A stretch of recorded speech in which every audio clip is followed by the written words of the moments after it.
தேசிய கொடியை எரித்ததாக கூறி சிறை காவலர்கள் தம்மை தாக்கியதாக சமூக ஆர்வலர் பியூஷ் மனோஜ் குற்றம் சாட்டியுள்ளார். நிபந்தனை ஜாமீன் கிடைத்ததை அடுத்து சேலம் மத்திய சிறையில் இருந்து சமூக ஆர்வலர் பியூஷ் மனோஜ் விடுதலையானார். சிறைவாசலில் காத்திருந்த குடும்பத்தினரையும் நண்பர்களையும் பார்த்த பியூஷ் மனோஜ் கண் கலங்கினார். சேலம் சங்கர் நகரில் உள்ள தமது இல்லத்தில் செய்தியாளர்களை சந்தித்த அவர், சிறைக்குள் தமக்கு பெட்ஷீட் கூட தரப்படவில்லை என்றும் சிறிதும் மனிதாபிமானம் இல்லாமல் காவலர்கள் தம்மை தாக்கியதாகவும் குற்றம் சாட்டினார். யாரை திருப்திப்படுத்த காவலர்கள் தம்மை தாக்கினார்கள் என்பது தெரிய வேண்டும் என்று பியூஷ் மனோஜ் வலியுறுத்தினார்.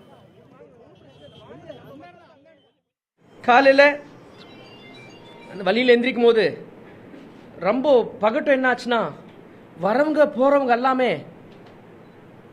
என்ன தேசிய கொடி எரிச்சு வந்திருக்க, எந்த தேசிய கொடி அடிச்ச, எந்த தேசம்டா நீ சொல்லி சொல்லி ஓங்குறாங்க கைய.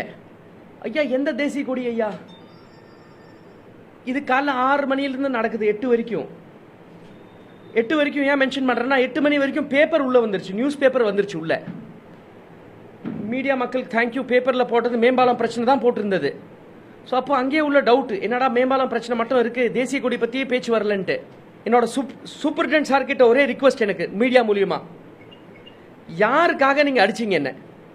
நான் அவரை முதல்ல முன்ன பின்ன பார்த்ததே இல்லை. அவர் ஏதோ 3-4 மாசம் தான் ஆயிருக்கு சேலம் வந்து.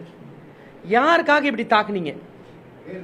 சூப்பரிண்டென்ட் சார் பேர் செந்தில்குமார் நினைக்கிறேன் சார், செந்தில்குமார் அவர் பேர்.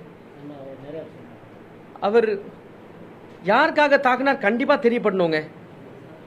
ஏன்னா தொடர்ந்து நாங்க நிறைய கம்ப்ளைண்ட்ஸ் கொடுத்துருக்கோம். போலீஸ் எங்க தரப்புல ஒரு கம்ப்ளைண்ட்க்கும் எஃப்ஐஆர் ஒன்று கூட ஃபைல் ஆகல இது வரைக்கும்.